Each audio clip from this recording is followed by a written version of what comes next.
अस्सलामुअलैकुम my YouTube family. उम्मीद है कि आप सब खैरियत से होंगे। आज हम जा रहे हैं मक्का की ज़ियारत करने। हमारी बस निकल चुकी है और स्टेप बाय स्टेप आपको सारी व्यूज़ हम दिखाते जाएंगे। जहाँ जहाँ जाएंगे आपको नेम्स भी बताएंगे, इंशाल्लाह हर चीज़ दिखाएंगे। बाकी अभी हमारी बस निकली है, देखते हैं कहाँ जाते हैं। अभी बताया नहीं है फर्स्ट टाइम कहाँ जा रहे हैं। जैसे ही बताते हैं हम आपको भी बताएंगे इंशाल्लाह।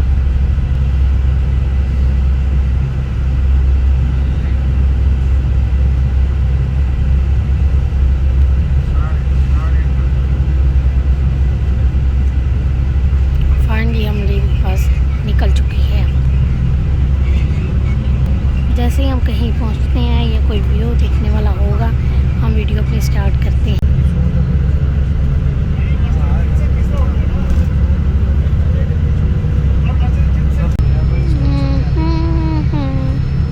ये है क्लॉक टावर की बैक साइड, जो भी तामीर हो रहा है का नाम मक्का।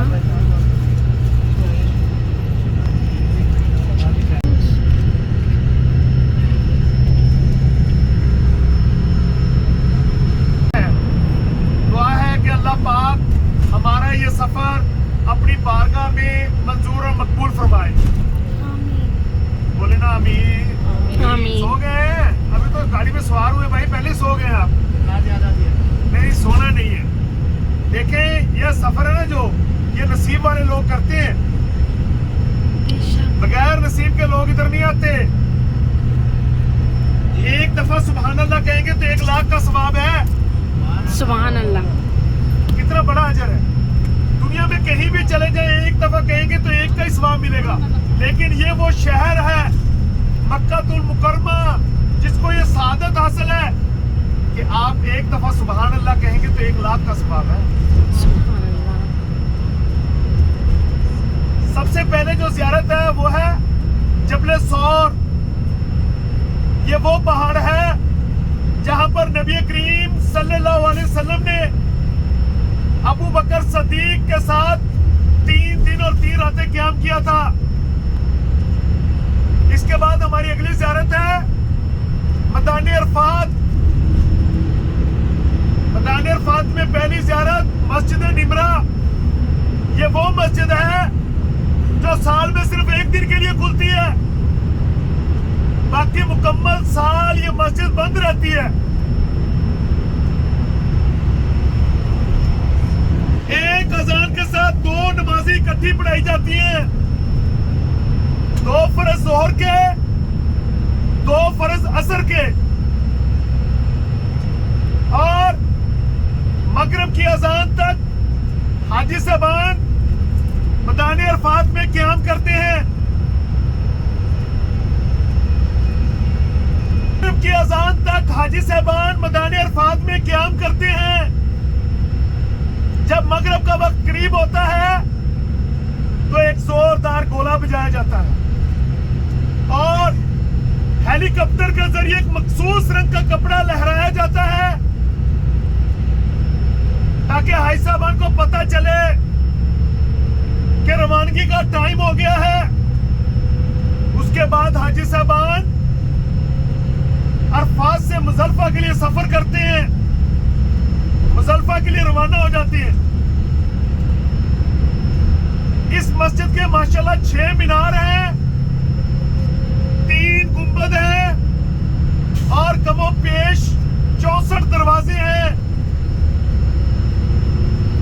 एक वक्त में बैक वक्त 3.5 लाख हाजी नमाज अदा कर सकते हैं।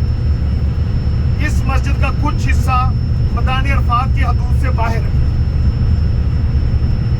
यही वो मस्जिद है, यहाँ पे पहले पहाड़ी थी जिस पर नबी करीम सल्लल्लाहु अलैहि वसल्लम ने खड़े होकर हज का खुतबा दिया। फिर उस पहाड़ी को शहीद करके हाजी साहबान की सहूलत के लिए मस्जिद निमरा तामीर की गई। इसके बाद हमारी अगली ज़ियारत है जबले रहमत। जबले रहमत वो पहाड़ है जिसके नीचे खड़े होकर अपनी कस्बा नामी उठनी पे नबी करीम सल्लल्लाहु अलैहि वसल्लम ने 5 से 6 घंटे सख्त धूप में, सख्त गर्मी में अपनी उम्मत के लिए दुआ की। एक ही दुआ थी, या अल्लाह पाक मेरी उम्मत। क्या मेरे भाइयों किसी और नबी ने, किसी और पैगंबर ने भी कहा कि मेरी उम्मत? तो फिर ये उम्मती क्या कर रहे हैं? क्या उसके बताए हुए रास्तों पे अमल कर रहे हैं? हमें भी चाहिए ना कि हम भी कुछ ख्याल तो करें थोड़ा सा, हम भी तो उसके बताए हुए रास्तों पे चले। ये दुनिया एक दिन खत्म हो जाएगी मेरे भाइयों। इसके बाद हमारी अगली ज़ियारत है, वो है नहर जुबैदा, जो मलका जुबैदा ने तामीर करवाई थी। एक औरत थी, शाम की मलका थी, हारून रशीद की बेगम थी। इसके बाद हमारी अगली ज़ियारत है, वो है मस्जिद मशरुल हराम। ये मस्जिद भी सिर्फ एक रात के लिए खुलती है।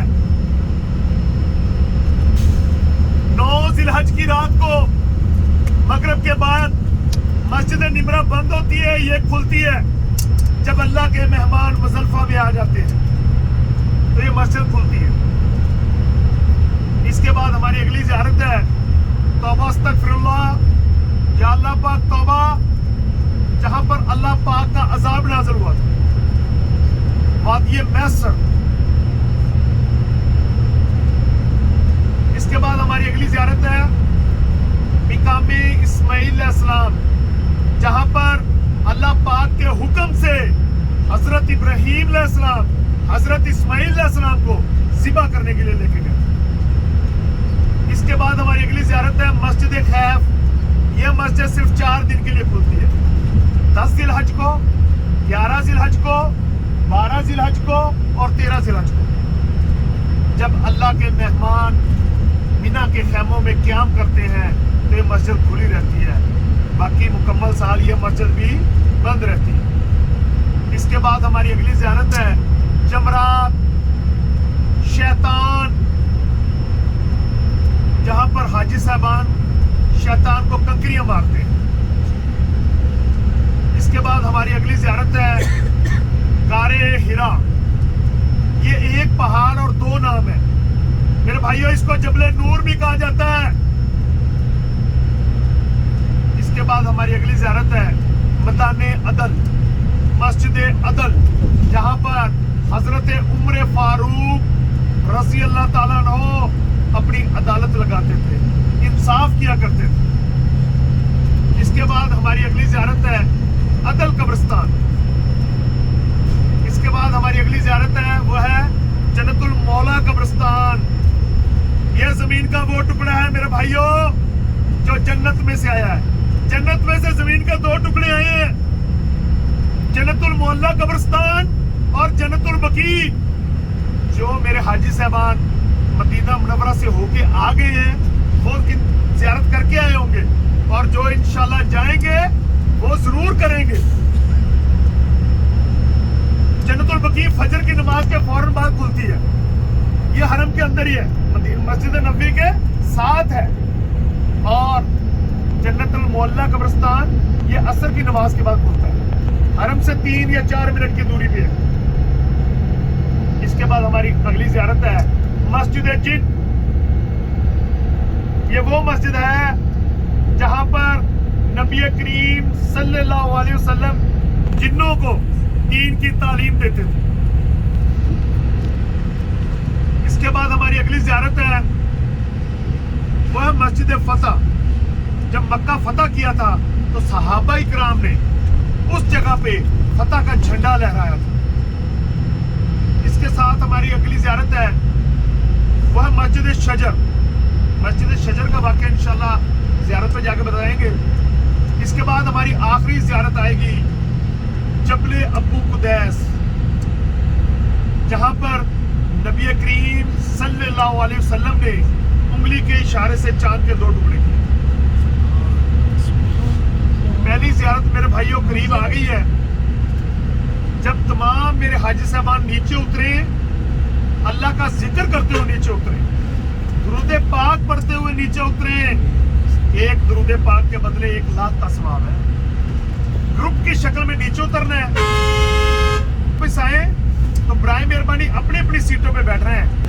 जी हमने सब ज़ियारत के आपको नाम बता दिए हैं। आप सबसे पहले हमारी ज़ियारत है गारे सौर, और आगे जाके हम आपको दिखाते हैं गारे सौर इंशाल्लाह। फिर मैं अपनी वीडियो स्टार्ट कर। और वो देखिए लोग ऊपर सफर कर रहे हैं।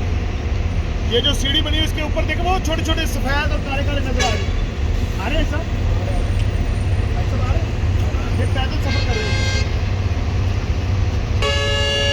ये हमें सादत हासिल की है।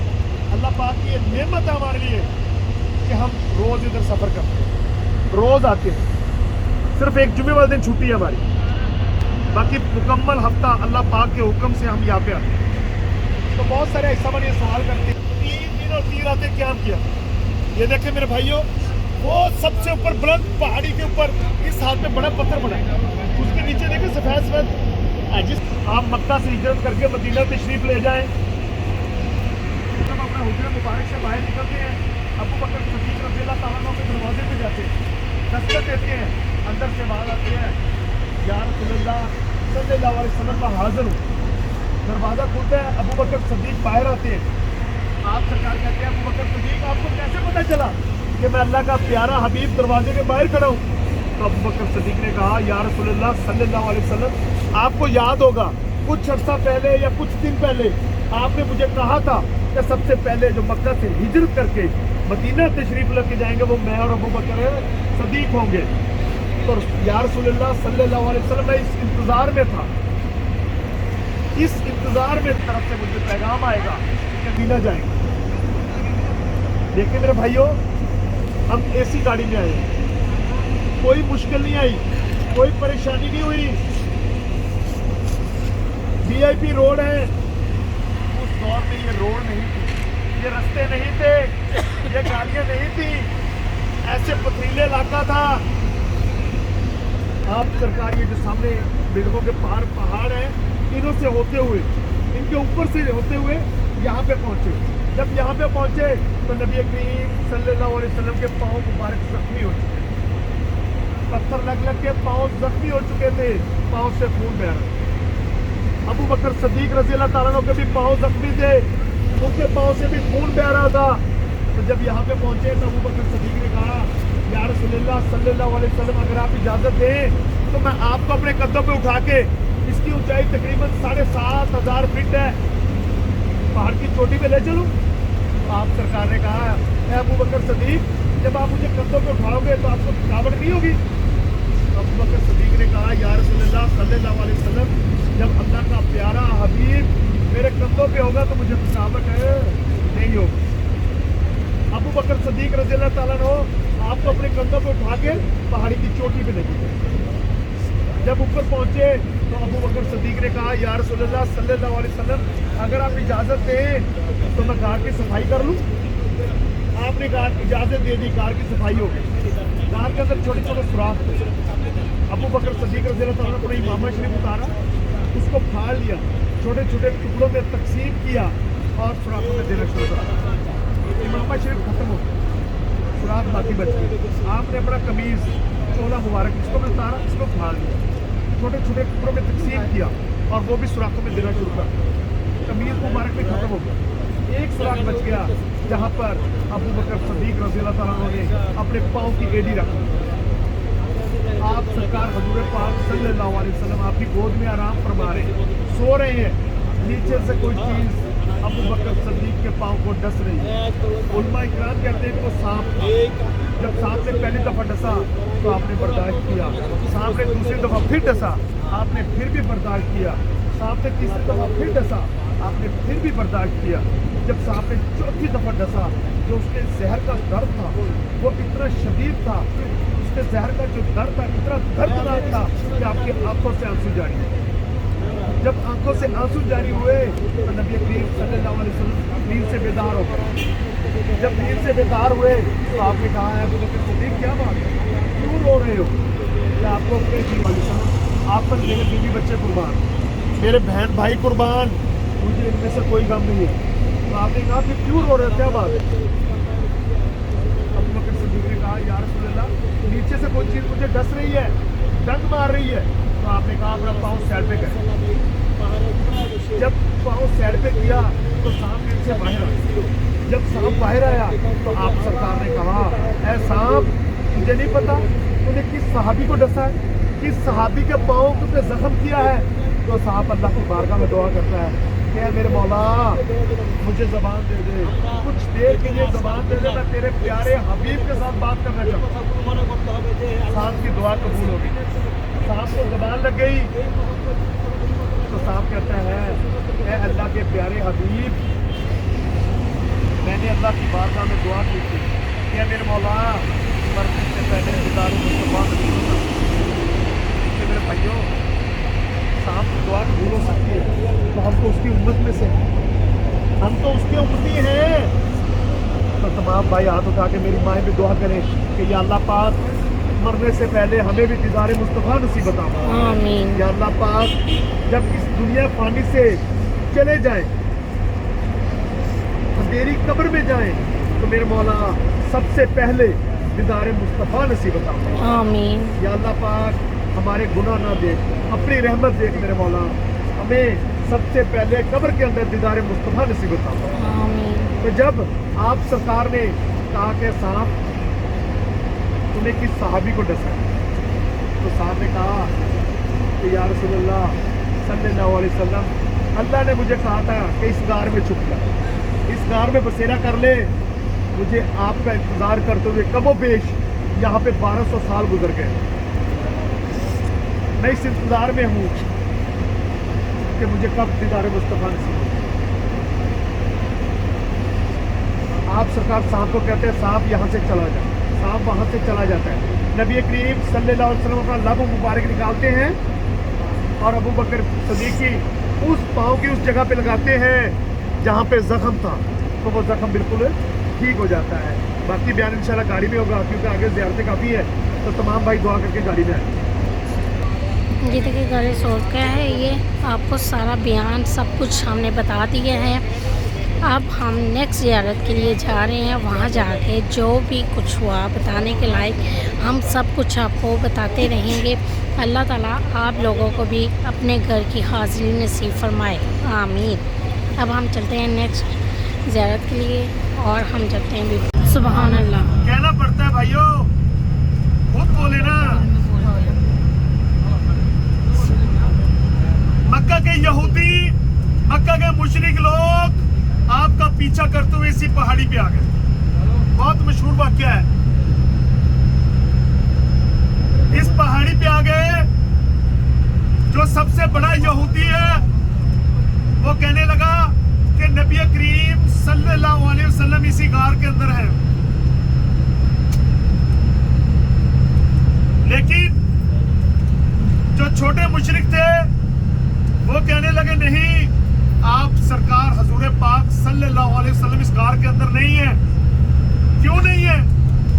क्योंकि अल्लाह पाक के हुक्म से उसी वक्त गार के मुंह के आगे मकड़ी ने जाला लगा दिया था, और उसी वक्त अल्लाह पाक के हुक्म से एक जोड़ा कबूतरों का आया, उसने वहां पे अंडे दिए और अल्लाह पाक ने अपनी रहमत से उसी वक्त वहां से उसमें से बच्चे निकाल दिए। सुभान अल्लाह। जब गार में जाएंगे तो ऐसे मन खड़े होकर नहीं जा सकते, झुक के नहीं जा सकते, घुटनों के बल जाना पड़ता है। तो छोटे मुशरिक कहने लगे, सरदार जी देखें, ये गार सालों से बंद है, मकड़ी ने जाला लगाया हुआ है। जब अंदर कोई जाएगा तो ये जाला भी टूटेगा, जब घुटनों के बल कोई जाएगा तो नीचे के बच्चे भी मर जाएंगे, तो लिहाजा अंदर कोई नहीं है। तो वो मुशरिकीन मक्का वहां से वापस चले जाते हैं। हजरत अस्मा अबू बकर सदीक रज़ी अल्लाह ताला अन्हु की बड़ी बेटी थी। उन्होंने 3 दिन लगातार मेरे भाइयों रसूल पाक सल्लल्लाहु अलैहि वसल्लम की खिदमत में खाना पेश किया। मक्का से पैदल चलती थी, कमोबेश 15 किलोमीटर सफर है, पथरीला इलाका था, पैदल चलती थी, पहाड़ के करीब आती थी, फिर पहाड़ के ऊपर भी सफर करती थी। खाना दिया, वापस फिर नीचे आई, फिर 15 किलोमीटर सफर किया। 3 दिन लगातार खाना दिया। ये नहीं कहा कि आज मैंने खाना पेश किया है, आज मैं थक गई हूँ, कल किसी और की बारी होगी। ये नहीं कहा। 3 दिन हजरत अस्मा ने आप सरकार की खिदमत में खाना पेश किया। अबू जहल लानती जो मक्का के मुशरिकीन का सरदार था, एक दिन हजरत अबू बकर सदीक रज़ी अल्लाह ताला अन्हु के दरवाजे पे जाता है, दस्तखत देता है। अंदर से हजरत अस्मा बाहर आती है। तो अबू जहल लानती कहता है कि बता नबी करीम सल्लल्लाहु अलैहि वसल्लम कहाँ पे है? मक्का के अंदर यही वो वाहिद घराना है, यही वो घर है जिसको पता है कि नबी करीम सल्लल्लाहु अलैहि वसल्लम कहाँ पे है। पूरे मक्का के अंदर और कोई घर नहीं है कि जिसको पता हो कि आप सरकार कहाँ पे है। तो हजरत अस्मा क्या कहती हैं? हजरत अस्मा कहती हैं बेशक मुझे शहीद कर दो, जान से मार दो, मौत कबूल है, पता नहीं बताऊंगी। मौत कबूल है लेकिन पता नहीं बताऊंगी। अबू जहल लानती एक जोरदार तमाचा उनके मुंह पे मारता है, अल्लाह अकबर अस्तगफिरुल्लाह, जिसकी वजह से हजरत अस्मा का कान मुबारक जख्मी हो जाता है, कान से खून बहने लगता है। तो जब खाना लेके यहाँ पे पहुंचती हैं, आप सरकार देखते हैं कि कान से खून बह रहा है, कान पे जख्म है। तो आप सरकार बार बार पूछते हैं कि बता अस्मा ये क्या हुआ है, कान से क्यों खून बह रहा है? एक दफा पूछा नहीं बताया, दूसरी दफा पूछा फिर नहीं बताया। जब आप सरकार ने बार बार पूछा तो हजरत अस्मा ने सारा वाकया बयान किया। जब सारा वाकया बयान किया तो नबी करीम सल्लल्लाहु अलैहि वसल्लम गार से बाहर आते हैं और इसी पहाड़ी की चोटी पे खड़े होकर हजरत अबू बकर सदीक रज़ी अल्लाह ताला अन्हु की फैमिली के लिए मगफिरत की दुआ करते हैं। एक और वाकया में मेरे भाइयों, आप सरकार हजूर पाक सल्लल्लाहु अलैहि वसल्लम अपने हुजरा मुबारक में तशरीफ फरमा है। अम्मा आयशा भी पास बैठी हुई है। तो अम्मा आयशा ने कहा या रसूलल्लाह सल्लल्लाहु अलैहि वसल्लम, अगर आप इजाजत दें तो मैं एक सवाल कर लूं आपसे। आप सरकार ने कहा हाँ आयशा पूछो क्या सवाल है। तो अम्मा आयशा कहने लगी या रसूलल्लाह सल्लल्लाहु अलैहि वसल्लम, क्या आपका कोई ऐसा उम्मती है, ऐसा सहाबी है जिसकी नेकियां आसमान के सितारों के बराबर हो, जिनकी सारी जिंदगी की नेकियां आसमान के सितारों के बराबर हो? दुनिया पे कितना बड़ा आसमान है और कितने सितारे हैं। तो आप सरकार ने कहा हाँ आयशा, मेरा एक सहाबी है जिसकी सारी जिंदगी की नेकियां आसमान के सितारों के बराबर है। तो अम्मा आयशा के दिल में ख्याल आया कि शायद वो खुश नसीब मेरे बाबा जान हो, हजरत अबू बकर सदीक हो, जिसकी नेकियां आसमान के सितारों के बराबर हो। अम्मा आयशा हल्की सी मुस्कुराई तो कहा या रसूलल्लाह, आप मुझे वो उस खुश नसीब का नाम बताएंगे? तो आप सरकार ने कहा हाँ आयशा बताऊंगा। तो अम्मा आयशा ने कहा जरा बताएं वो खुश नसीब कौन है? तो आप सरकार ने कहा कि वो जो मेरा प्यारा सहाबी है जिसकी नेकियां आसमान के सितारों के बराबर हैं, वो हजरत उमर फारूक रज़ी अल्लाह ताला।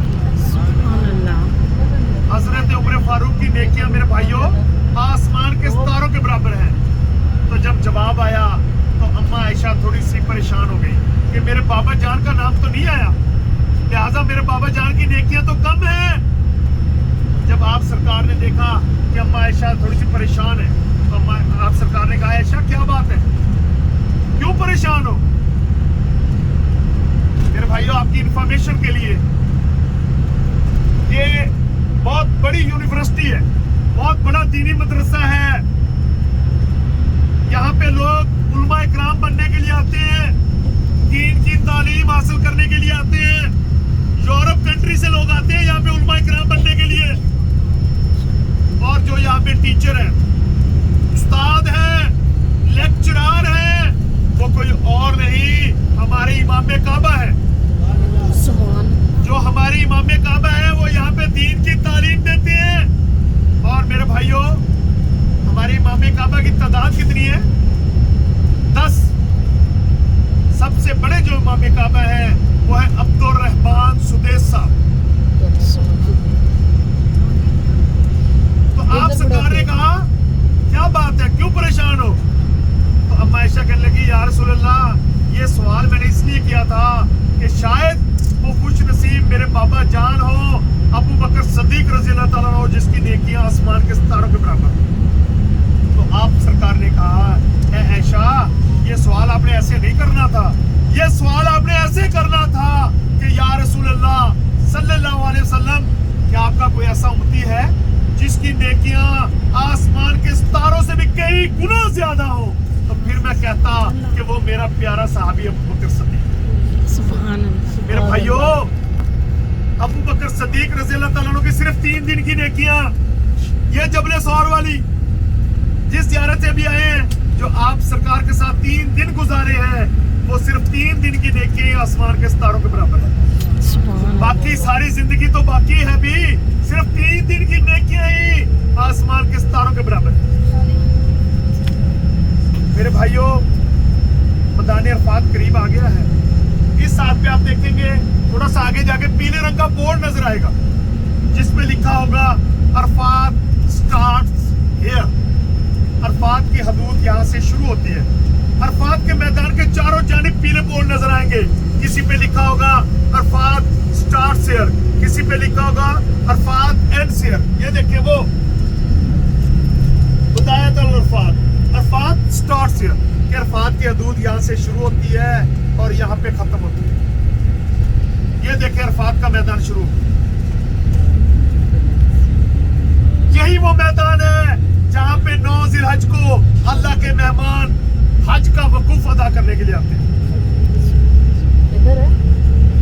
ये सारा मैदान बहुत बड़ा मैदान है, सारे दरख्त ही करनी है। और मेरे भाइयों, जब अपने मुल्क वापस जाएं तो यही तसलसल बरकरार रखा करें। बहुत सारे आई साहबान 10 से 15 दिन बड़े शौक से पहले सफ में नमाज अदा करते हैं जाके, जब अपने मुल्क में जाते हैं। लेकिन जब 10 से 15 दिन गुजरते हैं तो आहिस्ता आहिस्ता करके एक एक नमाज करके सारी नमाजें छूट जाती हैं और सिर्फ एक जुमा रह जाता है।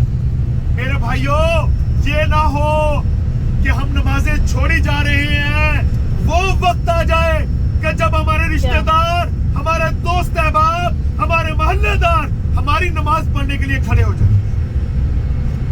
तो फिर जब उस अंधेरी कब्र में जाएंगे, मलम मट्टी के नीचे जाएंगे, तो फिर अल्लाह को क्या मुंह दिखाएंगे? ये जो जिंदगी है एक एक दिन करके कम हो रही है। ये जो अल्लाह पाक ने हमें नेमत अता की है, ये जिंदगी दी है, ये कम हो रही है दिन ब दिन, एक एक दिन करके। अच्छे अमाल करके गुजारेंगे फिर भी गुजरती जाएगी, वक्त गुजर रहा है। बुरे अमाल करके गुजारेंगे फिर भी गुजरती जाएगी। लेकिन अच्छे अमाल करके गुजारेंगे तो जब अल्लाह की बारगाह में हाजिर होंगे तो आखिरत भी अच्छी होगी। तो जब इमाल ही बुरे होंगे तो फिर क्या मुंह लेके जाएंगे? क्या कहेंगे कि हम या रसूलुल्लाह सल्लल्लाहु अलैहि वसल्लम की उम्मत में से। देखिए मेरे भाइयों, अभी भी वक्त है, कुछ समझ जाएं, गरीब को खाना खिलाएं, यतीम के सर पे हाथ रखें। जब आप किसी गरीब को एक वक्त का खाना खिलाएंगे ना, तो जब वो पेट भर के रोटी खाएगा, खाना खाएगा, जब उसके दिल से दुआ निकलेगी, शायद वो दुआ आपकी बख्शिश का जरिया बन जाए। हम तिजारत करते हैं, लोगों के साथ तो तिजारत करते हैं करोड़ों रुपया लाखों रुपया लगा के, लेकिन अल्लाह पाक कहता है मेरे बंदे तू मेरे साथ तिजारत करके तो दे, तू 1 रुपया मेरी राह में खर्च कर, मैं तुझे 10 दुनिया दूंगा 70 आखिरत दूंगा। ये जो लोगों का कारोबार है ये दुनिया में है, ये दुनियावी कारोबार है, ये दौलत इधर ही रह जाएगी। हमारे जो बच्चे हैं, हमारे रिश्तेदार हैं, ये दौलत हमारी कब्र में नहीं रख के आएंगे। जब इस दुनिया से चले जाएंगे ये दौलत हमारे किसी काम की नहीं, लेकिन किसी गरीब को खाना खिलाएंगे, सदका देंगे, वो आखिरत में भी काम आएगा। मस्जिद निमरा आ गई है, बैठ के सब 1 मिनट। जिन भाइयों ने नवाफिल पढ़नी हो, जैसे गाड़ी खड़ी है किबला रुख बिल्कुल सामने है, जिन भाइयों ने नवाफिल पढ़ने वो नवाफिल पढ़ सकता है। ये नवाफिल फर्ज नहीं है, शुक्राने के हाजत के आप पढ़ सकते हैं। जिनका वजू है वो ठीक है, जिनका वजू नहीं है आपको नीचे से पानी मोल लेना पड़ेगा और जहां मर्जी बैठ के वजू कर सकते हैं। और एक बात का खास ख्याल रखना है मेरे भाइयों, जो मेरे भाई सेल्फिया वाले ना,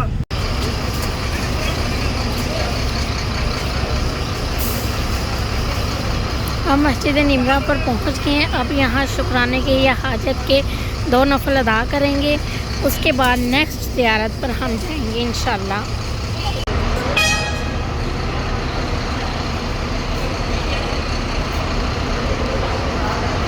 ये मस्जिद सिर्फ हज के दौरान खुलती है, अब ये बंद है। हम नफल अदा करें नेक्स्ट वीडियो पे। अब हमने मस्जिद निमरा में अपने 2 नफल अदा कर लिए शुक्राने के। अब हम नेक्स्ट ज़ियारत के लिए इंशाल्लाह निकलने लगे हैं करीब। ये देखिए कोई आदमी नहीं नजर आएगा, हर तरफ वीरान ही वीरान है। और 9 ज़िलहज को इस रास्ते पे पांव रखने की जगह नहीं मिलती, पैदल जाने के लिए भी सफर बहुत मुश्किल से मिलता है। और हर तरफ हाजी साहबान ही नजर आएंगे, हर तरफ जिधर मीलों मील नजर दौड़ाएंगे तो एक ही चीज नजर आएगी, 2 सफेद चादरें।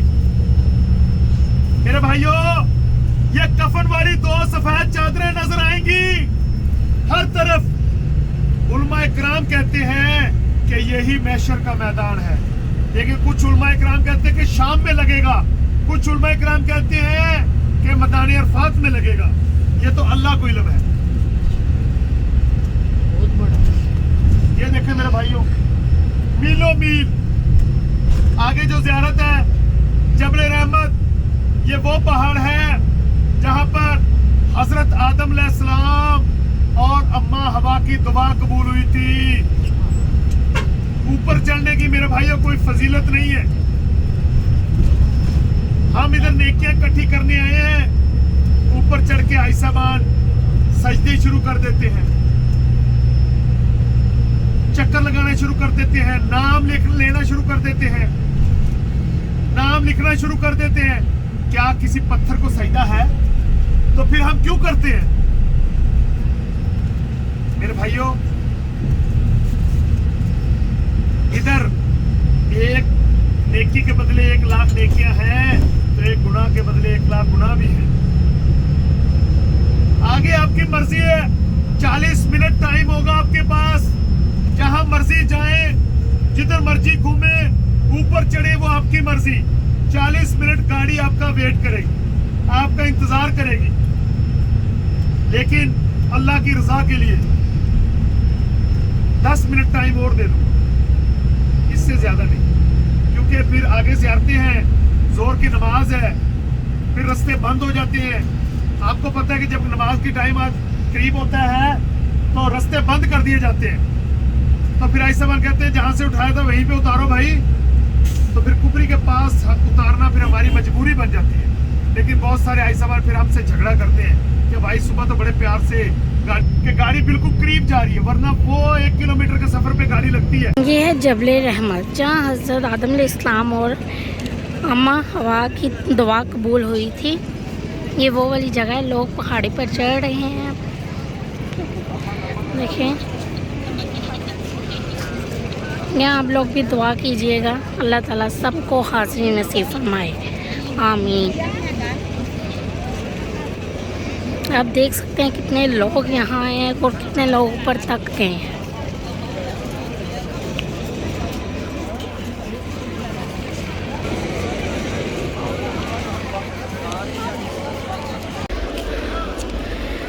ये देखिए हम जबल रहमत की पहाड़ी पर चढ़ चुके हैं, थोड़ी सी रहती है। यहाँ जो भी आए पानी की बोतल ज़रूर लेकर आए, क्योंकि यहाँ गर्मी बहुत ज़्यादा है और लोग भी बहुत ज़्यादा हैं।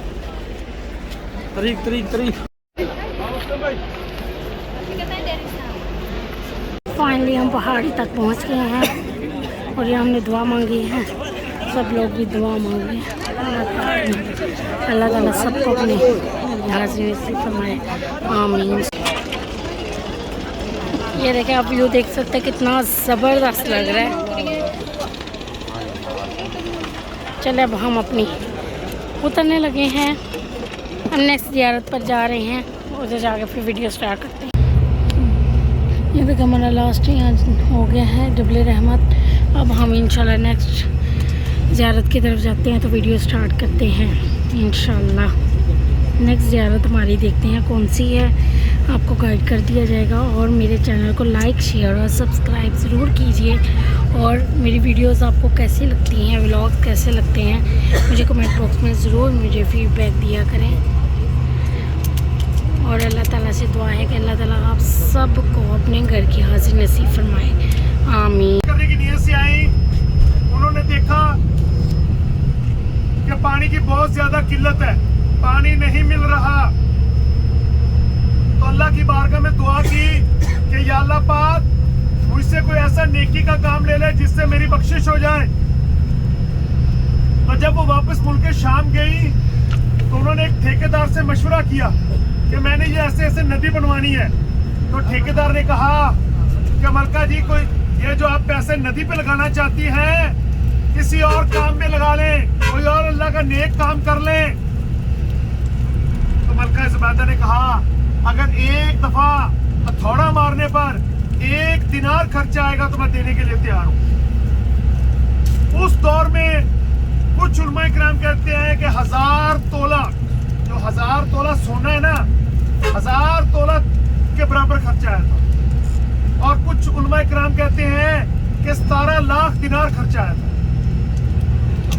तो जब ये नदी मुकम्मल हुई तो ठेकेदार एक पेपर पे सारी डिटेल लिख के, सारा खर्चा लिख के मलका ज़ुबैदा की खिदमत में हाजिर हो गया।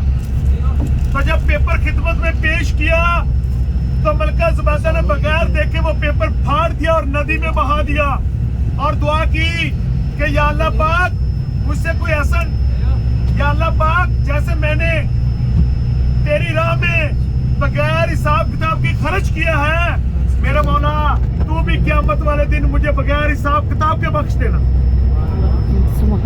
मलका ज़ुबैदा एक दिन अपने दरबार में बैठी है, अज़ान का वक्त हो गया और खाना खा रही है। एक साइड से थोड़े से बाल नजर आ रहे थे।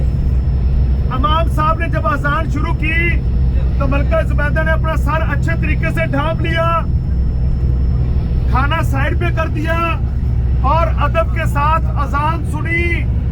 अल्लाह पाक को उसकी वो नेकी पसंद आ गई और अल्लाह पाक ने मलका ज़ुबैदा को बख्श दिया। मेरे भाइयों, अल्लाह पाक ने मुसलमानों के लिए छोटी छोटी नेकियों पे जन्नत रखी है, लेकिन मिलेगी तब जब हम अमल करेंगे। अमल नहीं करेंगे तो कहां से जन्नत मिलेगी? अमल करेंगे तो जन्नत मिलेगी ना।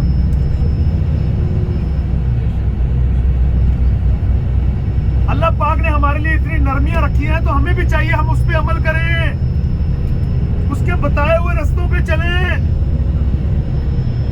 लेकिन हम क्या करते हैं? भाई भाई को धोखा दे रहा है, भाई भाई के साथ फ्रॉड कर रहा है। ऐसे जन्नत नहीं मिलेगी, अभी भी वक्त है।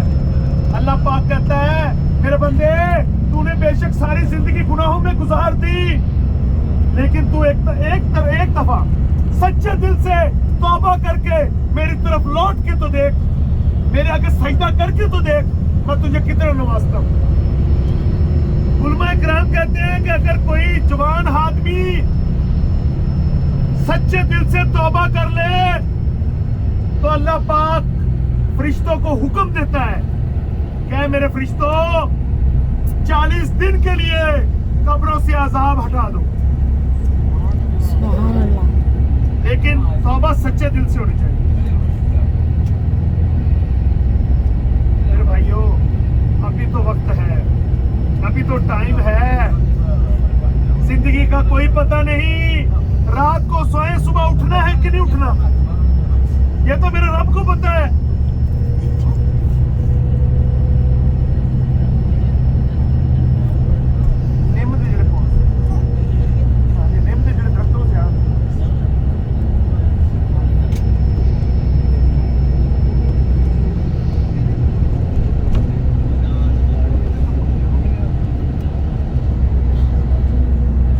भाइयों, मैं आपको मक्का की मशहूर सुगात, मक्का की क्या पूरी दुनिया की मशहूर सुगात, इससे बढ़ के पूरी दुनिया में मशहूर सुगात नहीं है, अल्लाह की नेमत नहीं है, वो है आबे ज़मज़म का पानी। मेरे भाइयों, जिस नियत से पिएंगे, जिस चीज के लिए पिएंगे, उसी के लिए मुफीद है। एक दिन रसूल पाक सल्लल्लाहु अलैहि वसल्लम आबे ज़मज़म के कुएं के पास खड़े हैं। आपने बर्तन में पानी लिया, उसमें से कुछ पानी पी लिया, कुछ पानी नोश फरमाया और कुछ पानी बर्तन में बच गया। सहाबा भी पास खड़े हैं। जब सहाबा ने देखा कि बर्तन में पानी बच गया है, सहाबा आपस में मशवरा करने लग गए कि देखते हैं ये नबी करीम सल्लल्लाहु अलैहि वसल्लम के लबों को, होठों को छुआ हुआ पानी किस सहाबी के हिस्से में आएगा। वो कौन सा खुश नसीब सहाबी होगा जिसको आप सरकार के होठों को छुआ हुआ पानी मिलेगा। सहाबा अभी आपस में मशवरा ही कर रहे हैं कि आप सरकार ने वो पानी वापस उसी कुएं में गिरा दिया। तो सहाबा ने कहा, या रसूलल्लाह सल्लल्लाहु अलैहि वसल्लम, आपने ये क्या किया? हम तो इस इंतजार में थे कि ये जो आपके होंठों को छुआ हुआ पानी, वो कौन सा खुश नसीब सहाबी होगा जिसको मिलेगा। तो आप सरकार ने कहा, ऐ मेरे प्यारे सहाबा, आप तो मुझे देख के मेरे पे ईमान लेके आए हो, आपने तो मुझे देखा है फिर ईमान लेके आए हो, लेकिन जो आपके बाद मेरी उम्मत आएगी वो मुझे बगैर देखे हुए मेरे पे ईमान भी लेके आएगी और मेरे बताए हुए रास्तों पे भी चलेगी। तो ये जो आबे ज़मज़म का पानी है, ये उनके लिए शफा का बाइस बनेगा। मेरे भाइयों, ये आबे ज़मज़म का पानी आप खलूसे नियत से 40 दिन लगातार पिए, किसी भी बीमारी के लिए अल्लाह पाक शफा दे। देखें, तमाम मेरे हाजी साहबान 5-5 लीटर पानी लेके जाते हैं। हर हाजी साहब के पास एक टिकट के साथ 5 लीटर पानी है। ये मस्जिद कैफ। और वो देखें, शैतान जहाँ पे हाजी साहबान कंकरियां मारते हैं, वो सफेद छतरी बड़ी वाली, वो ऊपर सफेद छतरियां, जहाँ पे अंधेरा नजर आ रहा है, जहाँ पे ये दुनिया की, सऊदिया की नहीं, पाकिस्तान की नहीं, इंडिया की नहीं, बांग्लादेश की नहीं, दुनिया की सबसे बड़ी खेमा बस्ती है। इतनी बड़ी खेमा बस्ती दुनिया में कहीं नहीं है। तमाम मेरे भाई, तमाम मेरी माएं हाथ उठा के दुआ करें कि या अल्लाह पाक हमें भी इसी साल इन खेमों में क़याम करने की तौफीक अता फरमा। या अल्लाह पाक हमारा भी उन खुश नसीब अपने मेहमानों में नाम लिख ले जो इस साल हज के लिए आएंगे और इन खेमों में क़याम करेंगे। मेरे भाइयों, ये देखें, ये सुरंग शुरू होगी, इसको अरबी में नफक कहते हैं। ये भी मिना के मैदान के अंदर है, मिना के हदूद में है। जब ये खत्म होगी फिर भी आगे खेमे आएंगे, तो वो भी मिना के खेमे हैं। आगे जो ज़ियारत है गारे हिरा, जबले नूर, 10 से 15 मिनट का टाइम है। हम आपकी खिदमत में भाइयों सुरमा और अतर लेके आ रहा हूँ। जिस भाई को जरूरत हो वो ले सकता है। ये जो हमें अल्लाह पाक को हाजिर नाज़र जान के बात करें, हमें इसका कोई मुआवजा नहीं है, हमारी कोई दिहाड़ी नहीं है। यही चीजें बेच के हमने अपना गुजारा करना है। तमाम भाइयों से गुजारिश, अगर एक एक चीज भी ले लेंगे अल्हम्दुलिल्लाह, अल्लाह पाक का लाख लाख शुक्र है। मैं आपकी खिदमत में लेके आ रहा हूँ, जिन भाइयों को जरूरत हो वो ले सकता है। जा रहे हैं हम लास्ट ज़ियारत पर गारे हीरा जाके हम अपनी वीडियो स्टार्ट। ये देखिए हम गारे हीरा पहुँच गए हैं।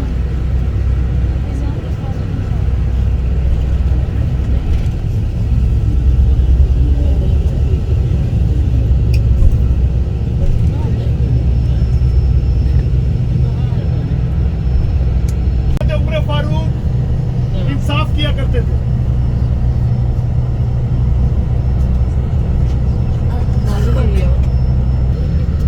ये आगे अदल कब्रिस्तान आ गया, ये अदल कब्रिस्तान।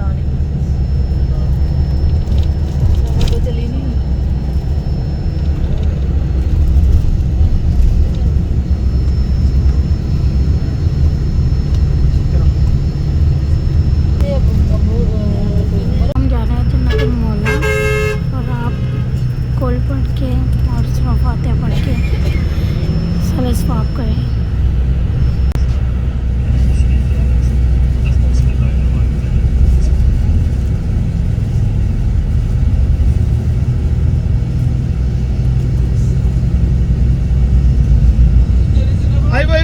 भाई आपका होटल, ये मस्जिद, ये जो ज़ियारतें ना 3-4, ये हरम से, ये जो भाई मस्जिद गिनवाने हैं हरम सामने है। तमाम भाई राम से ये जी नबी करीम सल्लल्लाहु अलैहि वसल्लम ने उंगली के इशारे से चांद के 2 टुकड़े किए।